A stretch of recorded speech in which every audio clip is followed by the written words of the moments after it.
Hey everyone, you're listening to Dirt Grow Podcast with your host, David Burma.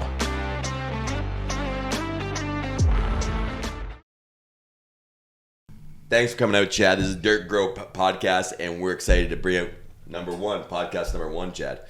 And Chad is our crop consultant, works for us here and there, and helps us to grow the best crops possible. Chad, we want to talk about canola today, and we want to talk about the profitability of canola and why you think it's a product that should be a product for us for the future for growing in our fields here in southwestern Ontario. So, Chad, what I want to start with, I want to kind of get out at the beginning is profitability wise. I want to start with that so listeners can have an idea. Profitability wise on canola, what is we talk about a larger farmer out here. Yeah.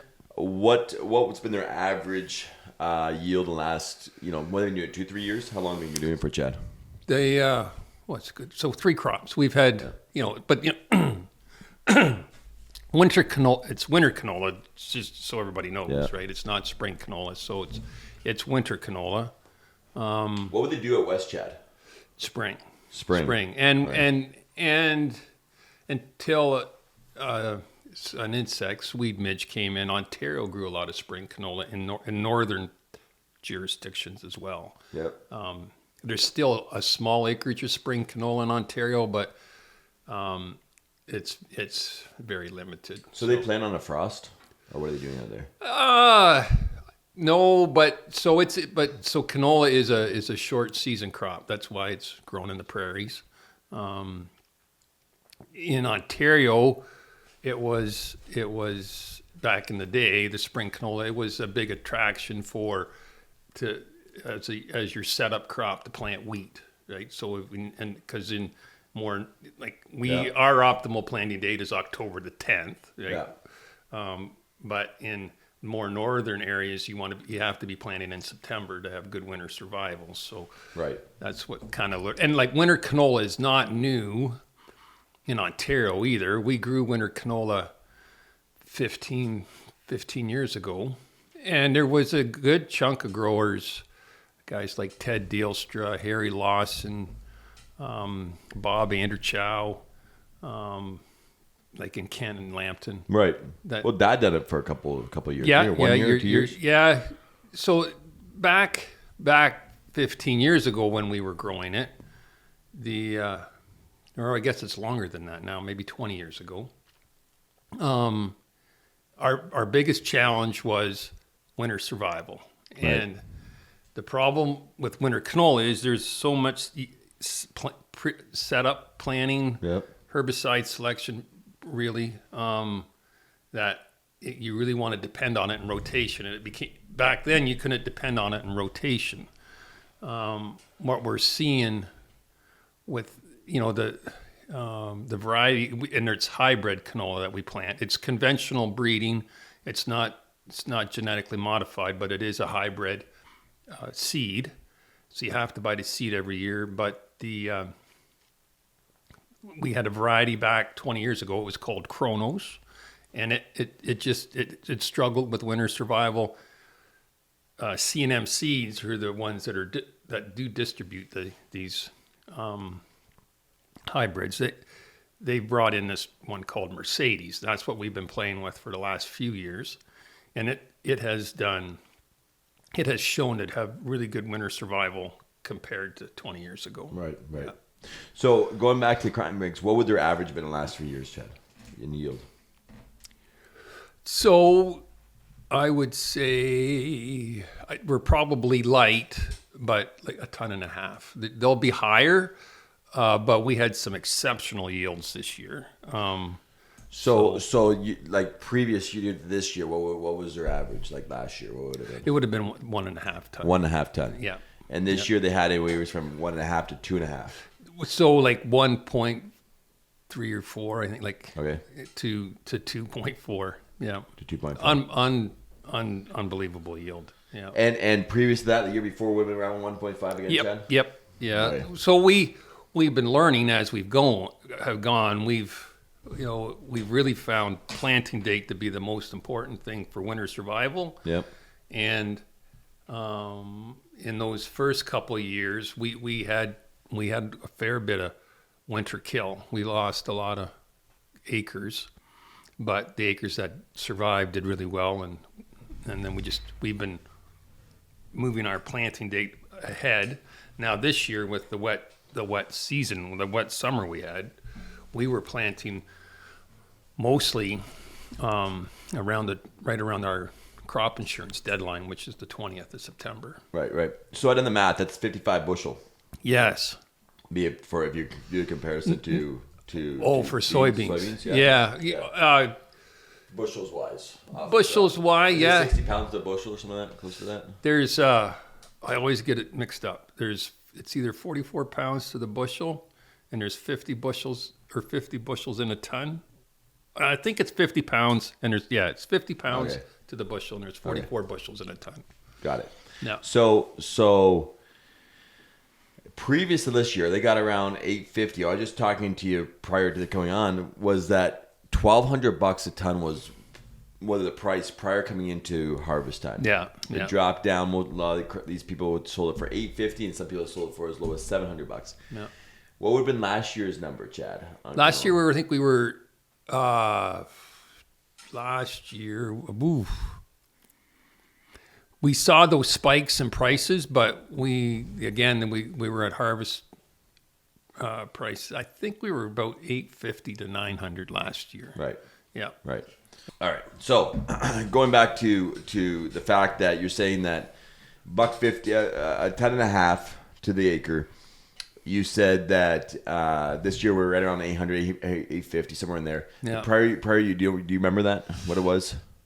So like 3 years ago, or even last year. Well, so like this last year, I would say this year you probably could maybe an average selling price off the combine at $800 a ton. Yeah. This season before maybe $850. $850. So around that 800 be a pretty safe number. I would, if I was looking at growing it and doing a budget, I'd probably aim for a yield of 1.5 ton. Yep. And use $700. I'm always a little conservative, but right. Yeah, I'm pretty confident we can grow 1.5 tons year in, year out. Yeah. It's at that price would be more my. Sure. So if I do use the 800 at a 10.5, we're at 1,200, right, Chad? Yeah. So if we take a corn crop right now, Chad, we're talking $7 a bushel, right? I think it's more like 6. Is it like more like 6? Yeah. Yeah, it probably is actually. Yeah. And 16 even at 200 for easy math, 200 bushels, you're at $1,200 also. Yeah. Right, so we're at $1,200 for canola as well as corn right now. That's not a good price for corn, Chad. No. So then you take we grow IP beans. So I mean, a lot of farmers will be Roundup Readies.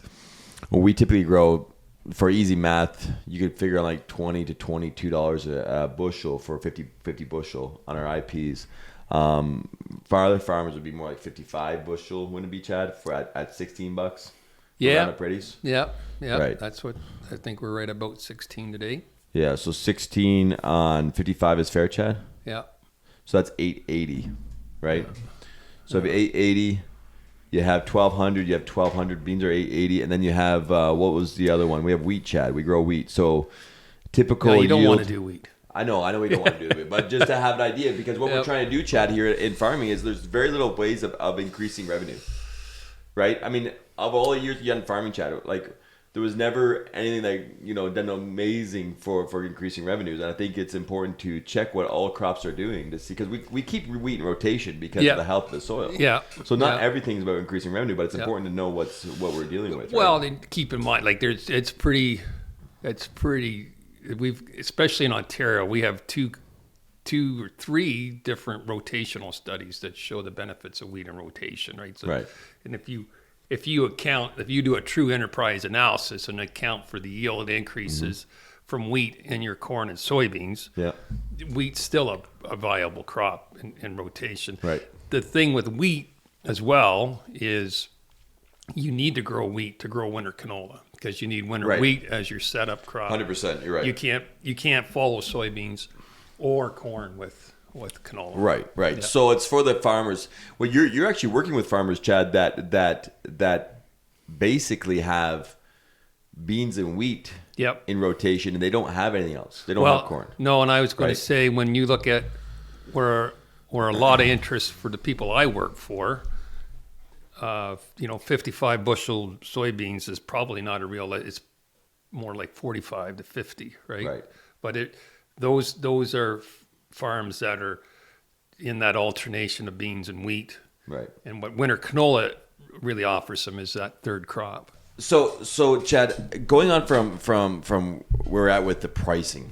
So we were at $1,200 for corn, Yeah. gross price, right? Yeah. We're at $1,200 for canola. That's at $800 a ton for a ton and a half. Just for easy math. Easy math. And we're gonna be $7 or $8 for wheat right now, Chad. I haven't even looked at the price of wheat lately. Usually it's $1 or $2 more than corn. It should be, but I don't know. I don't know if it's much better than 50 cents. Yeah. But let's just do it at we could do it at $7 times it by 90. Yeah. 630. 630. So you're 630 for wheat. Yeah. For wheat. And we're talking about your growers, right? So your growers, a lot of your growers are beans and wheat, right? And so putting canola in their rotation is going to help out in the sense of adding some value. Right? Yeah. And even the farms that have corn in rotation, we'd be best to be 25%. There's only a small handful operate under a true corn, soybean, wheat rotation. Right. Most are. Well, if they have corn, it's corn, beans, wheat. Yeah. Right. So. Yes. So Chad, we're looking at, like I said, $1,200. But the question is, I have on these three crops, can beans and wheat have similar costs? Correct. So wheat, like total cost, or like you break it out, like soybeans. Like for you with no, ours is just like Roundup Ready. With Roundup, so you're buying you have high seed costs with that, but you got low. Well, we used to have low chemical costs until now we're using much more conventional chemistry in that system. But your seed is your biggest cost in soybean production. Would you be 300, 350 now, Chad? Well, you pretty much can say it's $100 an acre to plant corn or beans. Yeah.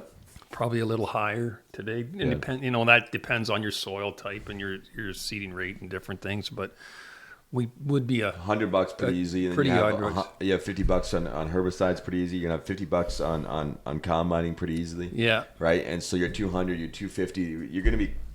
We always were around 275, but I'm sure it's $300 with inflation easily. Yeah. Chad. Yeah. So, without you correct on soybeans, you're pretty safe to say around $300. Well, it depends. The chemical are probably a little high, right? So you're probably You still gotta apply it. Yeah. Well, but, yeah. So true. Okay. So 2 spray passes is so call that $15 each. So that's $30, and then we'll have 2 shots of glyphosate. So it's down 8. So 45. And then another 14. No, we'd be $60. Yeah. $60 plus. Well, for a long time, Chad, we were at $275 for soybeans when I used to check in, and we'd grow IPs, but we offset our costs for seed, for herbicides, and so forth. Yeah. So, Chad, what I also found in the past was that wheat wasn't much difference in price for input costs on wheat versus soybeans. I mean, you had more fertilizer costs, but your seed costs were lower. Your seed costs are low because you retain the seed. That's right. Yeah. Also, herbicide costs. Herbicides are very inexpensive. So doing $300 on there is pretty simple. We could probably do something close to that. Canola, Chad, what more are you going to spend on canola than you would on, let's say, wheat? Because we're going to use a similar amount of fertilizer. Yeah. Right? Yeah. Similar amount of herbicide expenses. So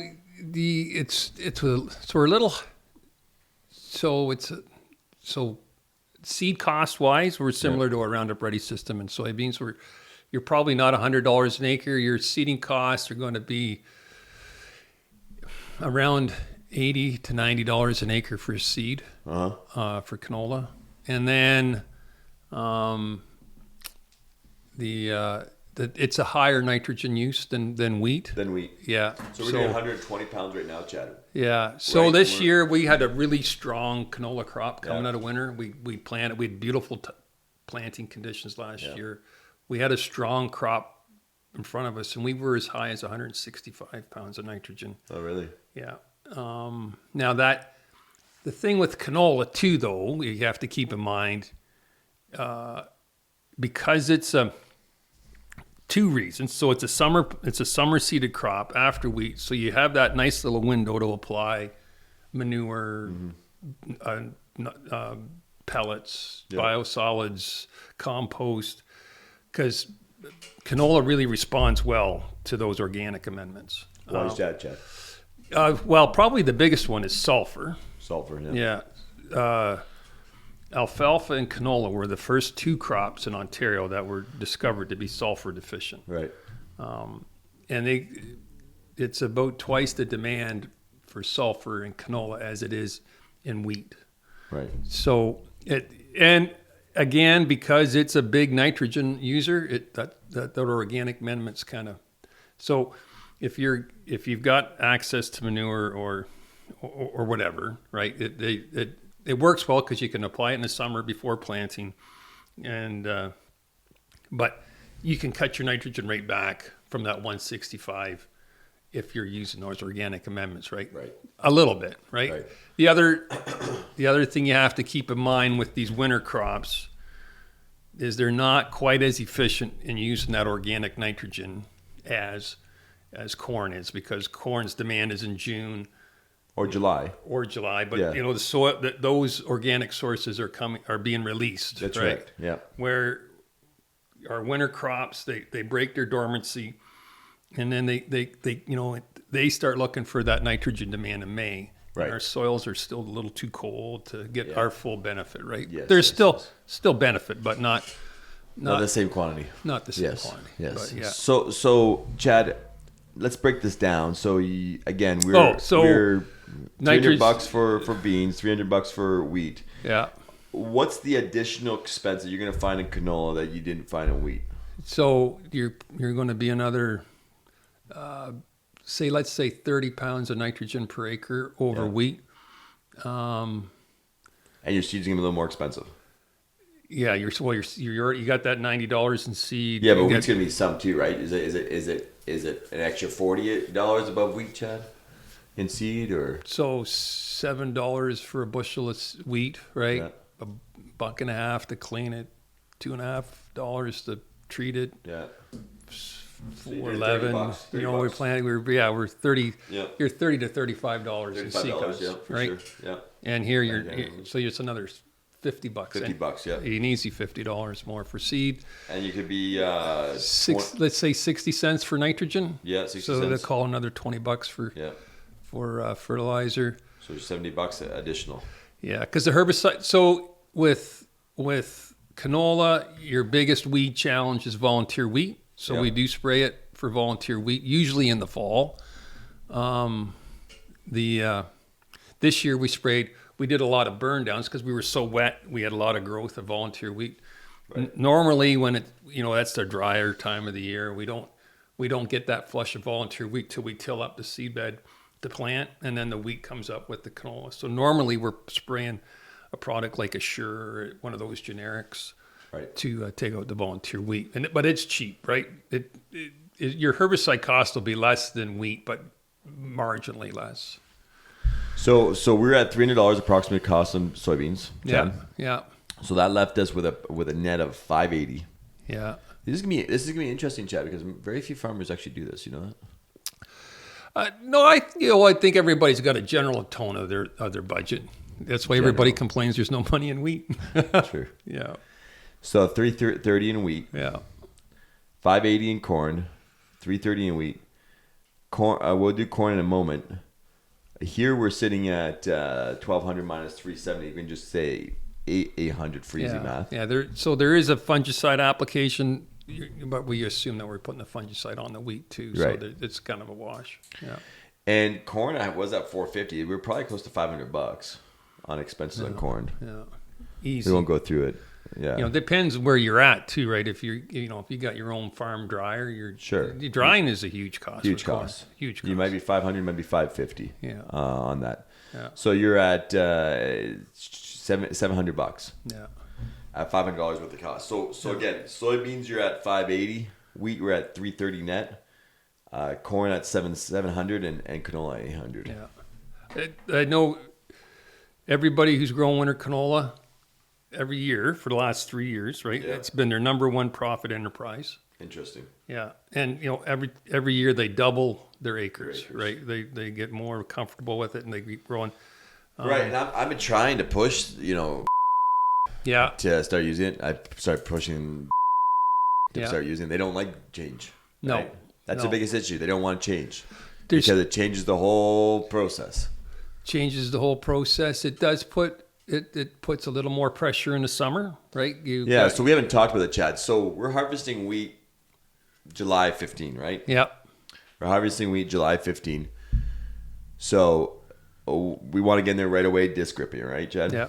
Yeah. And if we put down, like this year was terrible. A lot of people didn't get their Pellets done. Yeah. and a lot of stuff, right? They didn't get groundwork till late. No, all that stuff. you drive around. There's hardly any cover crops planted. That's right. Right. That's right. Yeah. So, and if you had put straw, you had to put in windrows, if you had to put it into bales, it would have delayed it that much further. Yeah. Correct. Yeah.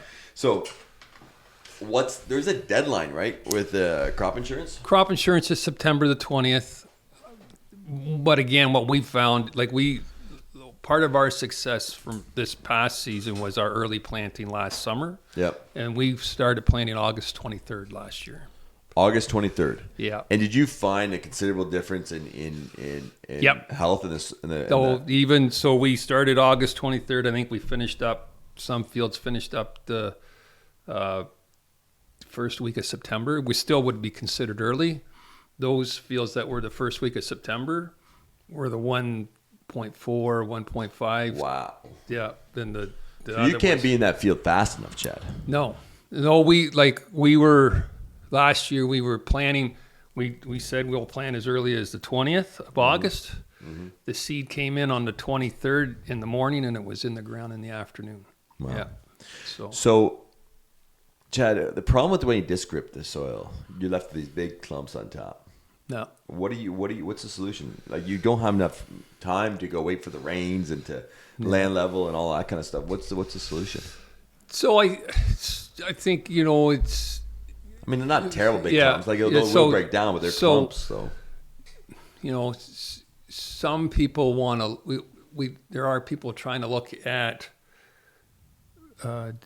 And I think the other thing you have to keep in mind is when we're talking about winter canola, we're talking about winter canola on high clay content soils, right? We're not talking about any loamy type of. There's no loam to what we talk about, right? It's just miserable clay soil, right?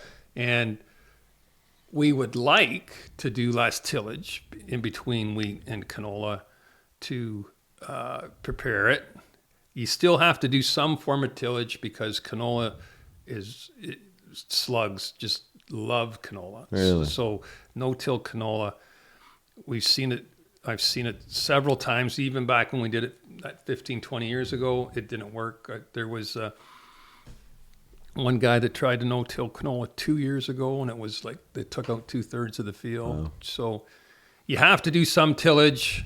And so there's the question is, what form of tillage? Right. Let's back up a little bit because this is where I think a lot of misunderstandings happening is all in the tillage part. And so when we're in loamy soils in Ontario, typically those farmers are growing beans and corn. They're not doing a lot of wheat. That's right. Right. So we're typically not talking to those farmers. If you were talking to them, those farmers, are you suggesting like a high-speed disc type thing, Chad, and land level or cultivate, or what are you suggesting there for somebody that's on loamy soils? You really want to have bare soil. You don't want to have too much residue on the soil. So whatever you can do to clean up the soil. So I think a disking and a cultivation would probably be just fine. Right. Yeah. So in our cases of our soils where they're heavy clay soils, we're going to be disc gripping. Is that correct, Chad? Yeah. Or something fairly aggressive to get the profile of the soil lifted. Is that correct? It is nice to have So for the clay, if we do a little more aggressive tillage, deeper tillage, the root will establish more, and that will help us with heaving, right? Heaving is the biggest challenge. Yeah. But the other thing that you have to keep in mind when we plant canola, you have on the clay, Right. you plant it like you're going to fail, because we've had so much experience with winter loss that you want to be able to plant into that field like a stale seedbed the next spring.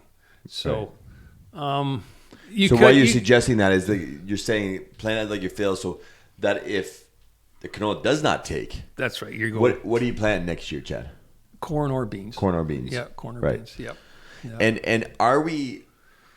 I mean, we do this on our soils, and I don't know if that's correct or not. But the question I really have is, are we, the heavy clay, going in with a disc gripper, lifting the soil to create a kind of false, I call it false experience, but we found in our heavy clay soils, now some people have done strip till or something else, no. But we found in our heavy clay soils that it's just, the soil is too bound to no-till corn into or anything like that to create enough room for the roots to grow and have space. Ours, and it's crop dependent too, right? So, but my question is that the reason why you're doing it? And you're doing it for the same reason for canola? That's my question. So we're doing aggressive tillage in front of canola to get as much root established in the fall. Right. Do we need to do, if we weren't so prone to heaving, right? So that's the freeze thaw cycle, and because of our clay stays so wet through that freeze thaw cycle, they're very prone for heaving. Okay. Right? That's, and even with our wheat, heaving's more of an issue than that's our main form of winter kill in my mind. Yeah. But we're trying to get that root established as much so that it's anchored for the freeze thaw. Does that mean it's going to yield more? Get the root down there in the fall. Yeah, in the fall. In the fall. Okay. Yeah. If we could, on nicer soils, probably like we talked, the disking and the cultivation, that root's going to explore a lot more easier. But our clay soils are just more responsive to tillage than those. Right? Got it. So you're going in, Chad, as soon as you can, end of July, you're going on the disc chasing the combine. Chasing the combine. You really got time. You're wasting you really got time to take those bales off. You don't got time for that kind of stuff. You shouldn't be messing around. You otherwise, again, unless that baler's in the field. Yeah. Right. Yeah. Hoping and waiting a week from later to get it done. You don't have that buffer of time to wait for a week, do you, Chad? So ideally, you would chop the straw back, right, in a canola rotation, in my mind. But you got to recognize that it's a good, that income for, maybe we need, when we do the math, maybe we need that straw income to justify growing wheat, and we can't plant winter canola unless we plant wheat, right? Sure. You could be a livestock farmer that's got all this great manure that you want to apply, but you need that, you got cows of some kind, dairy, beef. Not to forget, so you need that bedding. Right? Not forget, LaSalle Agri pellets have three times the organic amount of straw, Chad. So maybe you want to put that down, right? But to the point is, there's no dilly daddle, right? Right.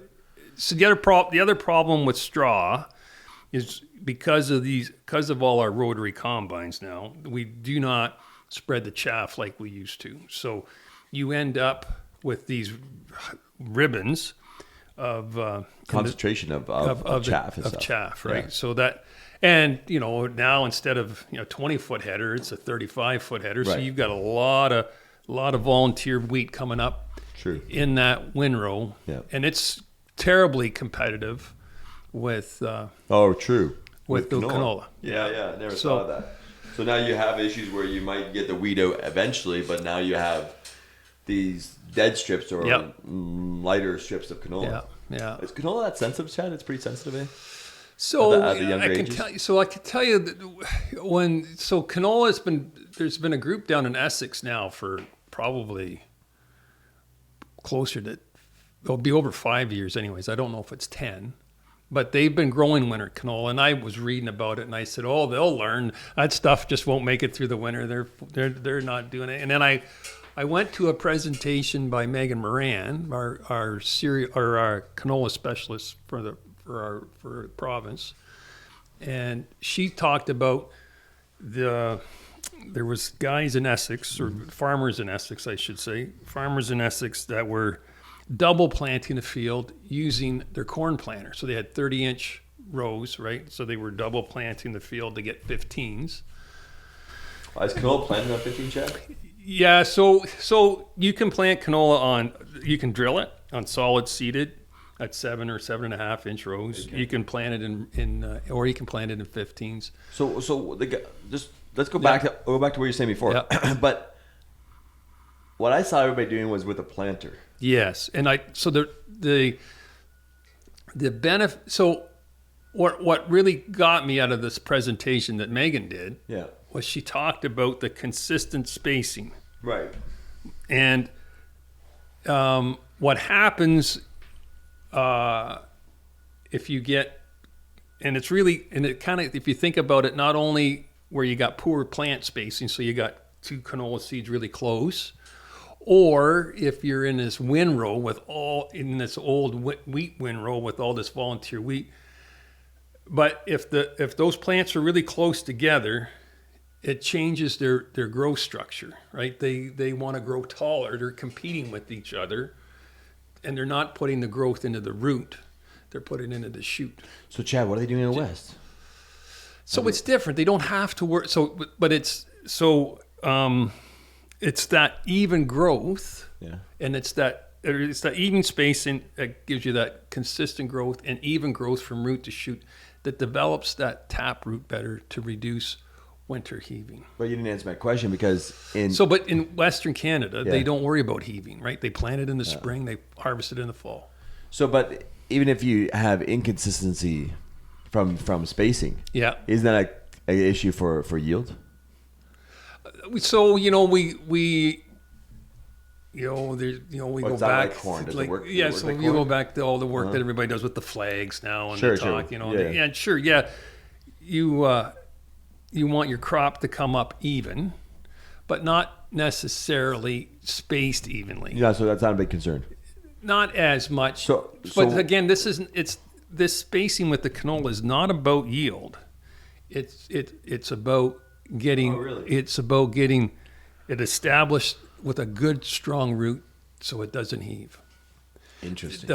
Now and again, there's a little bit of advantage to a lower seeding rate because it's high seed cost but really it's the planter giving us this even spacing that's kind of drove most of us to the planter. So, Chad, what if you don't have a 15-inch planter? So you drill it, but to me, if you're drilling it, then it's even more important to plant it early, right? You gotta. You're just adding that heaving, that winter loss risk. Has anybody drilled it in your group of farmers? No, and the I'm trying to think. When we started out, Steve Murphy bought sorghum plates for his Kenzie planter, and we were planting a few hundred acres those first year, and they planted it all. And then the next year, Cranbrink's got canola discs for their. They have a big center fill planter, and then and they're doing mostly custom work with it, right? They were on tap to plant, I think 1,000 acres this summer. I don't know how much. I'm not sure how much of that was their own versus custom work. Yeah. So, Chad, what makes you comfortable though? If my brother and Derek watch this video, what do you feel comfortable that they can go grab the air seeder and go solid seeding? How do you feel comfortable with that? If you've never so it's a balance, right? It's a give and take. We always make compromises, but we drilled, 20 years ago, that's all we did is we drilled it. Right. The other thing, if you're, let's say you don't have access to some organic amendments, you can do seed place fertilizer, like with an air seeder, right? Yeah. So, and that's how your dad planted it, was with an air seeder. So you can put that map in furrow, and that's going to help with development of the taproot as well. So there's advantages, there's disadvantages, there's pros, there's cons. Sure. Yeah. So, okay, going back to disc gripping. So I go and disc grip it. Am I hitting it once at the cultivator, or am I land leveling? What am I doing, Chad? Well, it's a small seed. The finer the seed bed, the nicer you achieve, Okay. right? And it's a shallow seed, right? It's the small seed, shallow seed.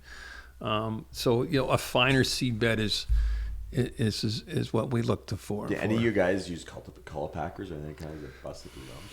Yeah. So I'm not a big fan of land leveling, but there's a lot of one pass disc grip, two pass land level. Okay. That's fine if the ground's really flat. Any rolling, you're really starting to get into some serious tillage erosion, Sure. I think. But in your area, it's really flat, Chad. For the most part, South Lambton is really flat. Right. Morris Sagerf called them the clay plains of Lambton Yeah. County, right? Yeah. Where I am, it's rollier though, right? So, Right. still clay, but it's much rollier. So big issue we ran into, Chad, is that on IP soybeans, we have a situation where there's a spray that we use currently. Two sprays. Two sprays. That we use currently. Two herbicides. That has a prolonging effect in the soil. Yep. That will affect the canola. So the two biggest challenges with growing canola is a pretty easy crop to grow. Right. In my mind, the two biggest challenges, one is harvest. It is a brute for harvesting, just because it has to get dry. Let's talk about that for a second. We'll go back to the sprays. Oh, okay. So for harvesting, Chad, we combine beans at 5.5 mile an hour. Corn, Yeah. what a corn harvester can take, maybe 3, maybe 4. Yeah. Yeah, you can wheat's down to 3.5. Yeah. Right. Yeah. That same combine, what speed is it going with canola, Chad? So probably in that 3 to 4 mile range. With canola? Yeah. Why did I hear farmers talking about going like 1.5 miles, Chad? So we had some lodge canola this year that wasn't very friendly. Yeah. So it was lodged because of why, Chad? Well, I did big windstorm. Windstorm. On that one. We had some hail on some other stuff. So it wasn't lodged because of just being too good of a plant. So it was, we had big crop, but typically it's for us. I haven't seen lodging to be an issue on the clay. Okay. It is a big tangled when it's so branchy. Right. It is a big jungle. It's like I'm sure they hold each other up, and So- those stems are tough. Right. So Tough stems. 3 mile an hour will take Yeah. it off. Okay. The And challenge is stems for- so hard that you wreck your knives sometimes, Chad, or not really? No, they're green. They're green when you cut them. Oh, interesting. The biggest challenge with canola is waiting for it to be dry because it's got such a high oil content. Chad, down south, like the very bottom end of Ontario, Yeah. these guys are spraying it, aren't they, Chad? So Okay. yeah, desiccation is pretty consistent in Kent and Essex. Right. And I'll get back to our spray conversation again, but Yeah. are those farmers doing double crop soybeans too? Yeah, they're desiccating because they want a double crop. We haven't desiccated in my little circle of canola. We haven't desiccated because it doesn't speed up maturity. Yeah. We're a little farther north than the guys in Essex and Kent. We're finding that our harvest is kind of overlapping with wheat. So the desiccation doesn't speed up the maturity, but it does help with dry down. And it's that dry down that is the challenging part. You're sitting waiting there because you can't take it in until it's 10% moisture Right. because of the high oil content. If it's higher than that, they worry about it going rancid. So why does it work in Kent? I mean, down in Essex, and it doesn't work for you? Desiccating? Yes. So it's not that it doesn't work. It would work perfectly fine. Yeah. Their driver is to desiccate it to get the beans in the first half of July. Right. We can't get and they have a little later fall. Right. Right. Not much, but just little. We don't get to the crop stage early enough Right. to allow for that desiccation to happen, to get that double crop to happen. Because you got to have so many, like the seed can't, once you desiccate it, any green seed is apt to stay green. It's like getting an early frost. Right. You can only have so much green seed in your sample. So we would really be desiccating it more for dry down than double cropping opportunity. So the dry down, you just weigh it between, well, is it worth the help with the dry down? Because you're going to have a lot of tramp loss. You got the cost of the chemical. You got the cost of spraying. I would really like to see somebody do some work on the shatter loss from that pre-harvest application. Because again, it's a jungle, and those plants are all, it's not like driving through soybeans or wheat. And what you drive on is what's done. I think you're going to have a lot of vibration through the canopy, and those pods are really susceptible to shatter. So I think there's a fair bit of crop loss. So what you're saying, Chad, though, in the day is that we haven't found that we can effectively dessicate and still go in and get beans planted in our area. I think there's going to be years. I remember back when we grew it 20 years ago, the canola would ripen either side of wheat harvest. Right. And so we're going to have years here where the crop's going to be earlier. People will push to maybe think about a double crop opportunity, just like we do with wheat normally, right? There's years where everybody gets excited about double cropping beans, right? Yeah. But for the most part, we're not a double crop area. If you had two combines, Chad, would you put one combine on canola and one on wheat? Yeah, well, even if I had one, so I was at the losing end of the battle this year because we had a lot of wheat acres.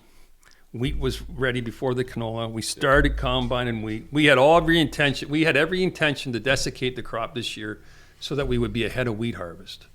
But it just never got to that maturity. And then we got into wheat harvest and it turned wet. Right. And then things got delayed. And I said, we got to go into the canola. No, we're not going to leave the wheat. We're in wheat now. We're going to finish the wheat. And rightly so in terms of quality concerns, right? So with that wheat, sprouting and test weight, weathering. But to me, that was your bushels are going to stay the same. You're just going to take a quality discount, where in the canola, the longer that's out in the field, once it's ripe, you're losing yield, right? From shelling. Well, from shelling, shattering loss at combining, but also, what do they call it? There's what's a phantom yield loss. So when you delay harvest and you go in today and you combine corn and it's 211 bushels, you come back in a week's time and it's 209, and another week's, right? So where those bushels go is a phantom loss. Got it. So we didn't talk about spray, Chad. Yeah. So what's the sprays that we currently use with IP soybeans that are going to be the issue later on, and what's the sprays and what's the window? How long is it for, Chad? So it's not just, it's all your herbicide use, all right? Okay. So it's the herbicide you use in your wheat. Mm-hmm. It's the herbicide you use in your soybeans. It's the herbicide you use in your corn. All have to be planned to plant canola after wheat. So when we look at, so the big problem in wheat is Infinity or Infinity FX. Okay. Those, so, and you got to remember, you're not going to be a red clover guy in your wheat if you're growing winter canola, right? You're not. So a product like Bactrilem, you're probably, if you're growing wheat without red clover today, you're spraying that with either Infinity or an Infinity FX because you want to control flea bane, right? But the problem is that there's a group 27 in there that has the plant back too long for canola. So you got to go. That's in what, Chad? In the wheat. What spray in the wheat? Infinity or Infinity FX, right? So you can't. And you guys, we kind of stay with Infinity, but. And so the other spray that you use with red clover, that would work. That would work, but what's it called again? Bactrilem. But the problem with Bactril, which is just partner and MCPA. Mm-hmm. is it doesn't do very good on fleabane. It doesn't do very good on wild carrot. It doesn't do very good on dandelion. You would more apt to use something like Refine M or Boost M. We've used that. Prominex is another one we've started using the last couple of years. But they're safe herbicides for carryover for wheat. Right. And they still they control some weeds, not all weeds. It depends. You got to pick your poison, right? Is it fleabane? Is it chickweed? Is it carrot? It comes down to that. So but you got to stay. X could be both issues for. You got to stay out of it. So what the length of period of time that you can't use those products before you use canola? I think it might be 9 months. Don't hold me to it. Yeah. Okay. So canola's coming right after it. That's not happening. Yeah. So soybeans, Chad. What are the products we're using in soybeans currently that are an issue? So, and you got to be. It's not just in conventional soybeans because we're using a lot of conventional chemistry now in our Roundup Ready system. So metribuzins, so the Sencor that you're using Triactor, which is Pursuit, Sencor, and Valterra. Yeah. The Sencor is a 22-month plant back.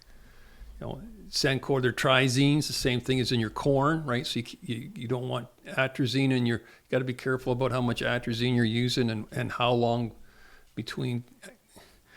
Darren Robs, I took they have a weed short course for Darren Robinson and Peter Seckham out of the Bridgetown. Right. And I remember, and Darren really knows, he really follows these herbicide rotation restrictions because he specializes in vegetables, right? So tomatoes, sugar beets, different things. And he says when it comes to herbicide, what we call persistence, so the amount it stays in the soil and how long it takes to break down. 1 + 1 isn't 2. 1 + 1 is 3. Right? Oh, interesting. So if you get this compounding effect, if you start, you might be okay. You might be borderline for months on one, but the year before you use another one that's like you want to. Interesting. Err inside of caution. And you're telling me Chad, we have one field that we're growing tomatoes in. That field with tomatoes is an issue too with canola too. So there was for example, they share crop on tomatoes. Yeah. And so we use a lot of Sencor in tomatoes, and they use a product called Prism, which is the same as Elim. It's a Group 2 herbicide. Elim is what we use in corn, but. The Group 2s are really persistent. But, at the time, so they had tomatoes, wheat, and then we planted canola. Yeah. And it just slipped. Like you're thinking, well, if you got anything on there, you can grow tomatoes. Surely they can, because tomatoes have really long plant backs on a lot of herbicides, right? And it just slipped. It just, I forgot all about the Sencor, forgot about the Prism. So like the Group 2s that we see in soybeans would be Pursuit, Classic. Those are troublesome. But at the same time, not all Group 2s are under the same umbrella. We can use Refine, which is a Group 2 herbicide, in wheat and plant canola the same year. So you just, Pinnacle's another one we're all right with, but you have to, those are all easily found, but you just... Yeah, well, it's difficult when you're changing something up, Chad, especially with IP soybeans. Yeah. Get the right concoction that's going to work, right? Yep. So that's the part that I was messed up. You said Sencor 22 months, Chad. Yeah. So you sit there and I'm thinking, well, that's not a problem. Yeah, you got 2 crops because we're 2 crops away. Yeah. Right, and then I was like, well, it's from time you spray to the time you plant. Well, so that's gonna be slightly shorter, but our Sencor is pretty much used at the close to the time of planting, right? Well, it's done. It goes on pre-emerge in your soybeans. Pre-emerge. Yeah. So we're talking May, but then I'm thinking, so wheat comes on that fall. Yeah. Right. So that's only 6 or 8 months. Yeah. Plus that next 12 months. So we're 18 months, maybe 20, but we're not definitely not 22 months. Not 22 months. And then the other thing that really compounds, that makes things a little more complicated, is your soil pHs. And not all herbicides act and react with different soil pHs. So certainly when we look at, and it's even like if you look in one family, so Group 2 chemistries, right? Classic, very common soybean post-emerge herbicide. Well, I use it pre-emerge too, but mostly post. It's more persistent under high pH soils. So when you get soils in the 7, I think it's over 7.4, that classic's going to last longer. Pursuit, on the other hand, when you get into acidic soils versus the basic, the acidic soils make Pursuit hang around longer. So you gotta for one, you want to have a good handle on your soil pH. 2, you don't want to be working with acidic soils and using chemistries that will persist longer, right? Because that 22 months now might be 48. And I know we've lost canola from on low pH soils from Pursuit carryover because it goes purple. Right. It emerges, it grows fine, and then it just stalls right out. Chad, I think I'm about to put my brain on ice here. That's why we hire you, right? To understand all these things, all these concoctions. Well, we argue about, like, I think if you're going to grow winter canola, you have to give up on conventional soybeans. You got to go to a Roundup Ready system. I'm personally going to try to fight that one, Chad. Yeah, I know. Yeah. You limit your herbicide choices. Yeah, and but Chad, you're the doctor, so we always come to you for how to make it work. So instead of having clean fields, we're going to have weed escapes. But with added rotation, Chad. With the added rotation, so we're going to have better weed suppressant, Chad. Yeah, there is benefits. Yeah. Yeah. So Chad, with all your knowledge and all your intelligence, do farmers come up to you look for more consulting work, or what do you say when a farmer comes to you and asks to consult for them? Well, I'm full. You're maxed out. Yeah, well, I am, and I'd rather do less than more. Oh, that's awesome. No. So to bring this together, Chad, I think you're all about crop rotation, soil health, plant health, clean fields, and doing what's best so we don't overuse certain sprays and that kind of stuff, which is awesome. But you quite often, I like looking at the numbers because in the day that's what allows us to live and survive. That's the beauty of canola. Right, and that's the thing that I think people are ignoring, I think, large part, is how much it is. When I break down the numbers, it's $800 net on canola before your rental or your interest. Yeah. Interest might eat up all of that nowadays. Yeah. Corn $700, beans next at $580, and wheat's at $330. Right now we need wheat in the rotation to grow the canola and all that kind of stuff. But if you're a fellow that has the 3-crop rotation or the 2-crop rotation, which is beans and wheat, right, and adding that canola, I mean, you're basically, that canola crop, Chad, has almost the same net as the bean and wheat crop combined. Yeah. No, it's really a no-brainer in my little. And I keep on trying to push this thing even with our own people, but the thing is change, Chad. Well, I know, and you get a lot. Hard. You get a lot of people. I come across conversations a lot about people curious about how the winter canola is working. Yeah. And I say, oh no, it feels like me, Chad. Every year I'm like, how'd it go again this year, Chad? Well, it was really good. I'm like, well, why are we not doing it? And you just say, well, it's been the most profitable enterprise every year they've grown it, right. and then in quiet. Yeah. I know. The two things. So, I help them. I don't work for them. I keep track of them. But have been, they're in their. I think they had their 2nd crop of canola this past season. Did extremely well again. Just like the people I work for, every year their canola acres gets bigger and bigger. It as well is their number one profit center. But the exciting thing about winter canola is this opportunity. If we could ever nail down a solid market for barley, following winter canola with winter barley, I think has just huge profitability, because that winter barley is for sure a double cropper, right? You can double crop winter barley quite handily with soybeans. You put in, now we've gone from growing one winter crop. Yeah, so to 3. I want to go to this a little bit further. I don't know if we've got time, but I want to go a little bit further about this because we're talking about that even with after corn silage. Yep, winter barley after corn silage. So Chad, winter barley, I didn't realize this, also can grow. You can grow 150 bushel pretty easily with winter barley. Well, yeah, I think when I talk winter barley, I look at when we talk like a 1.5 ton average for canola, I'm saying 160 bushel for barley. You can go from 140 to 180 fairly easily. I've seen crops just shy of 200, which is unbelievable.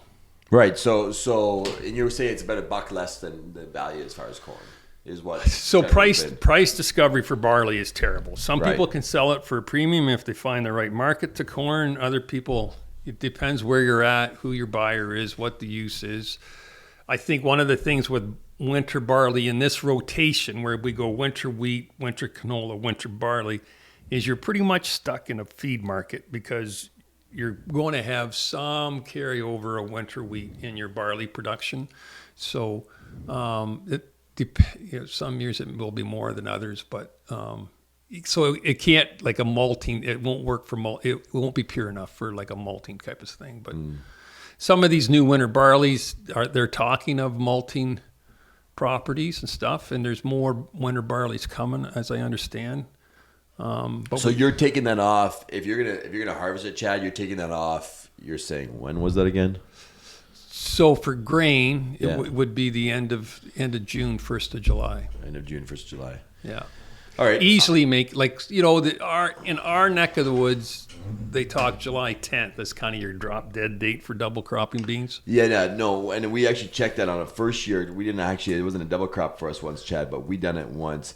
And because the year was extended, because the weather was so wet, all that kind of stuff. Yeah. We could definitely see how it was. The yield was dropping coming into the first. Like July. A day, almost like from the morning. It was crazy. Yeah, you planted in the morning versus the afternoon. Yeah. Yeah, good, awesome, Chad. I don't think there's anything else about canola, Chad. That's pretty much it. We've.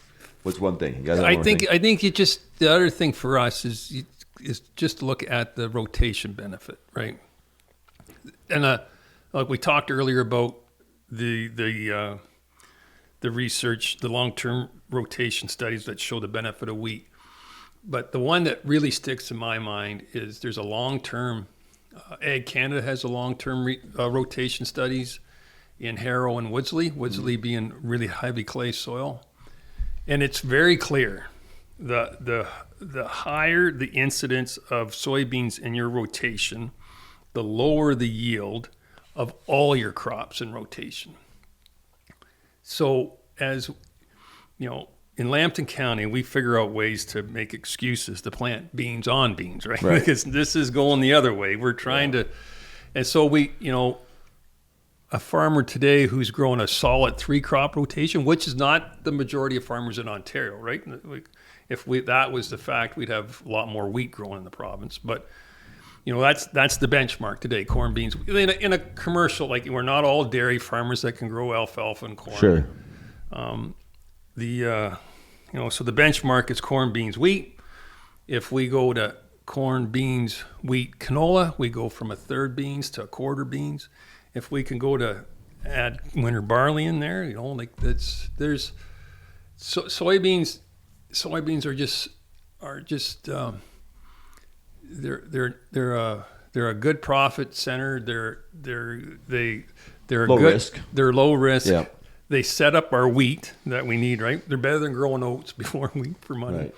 But one thing I've learned, probably the only thing I've really learned in the last 30 years of my ag career, is that the more soybeans you grow, the worse your soil is going to be.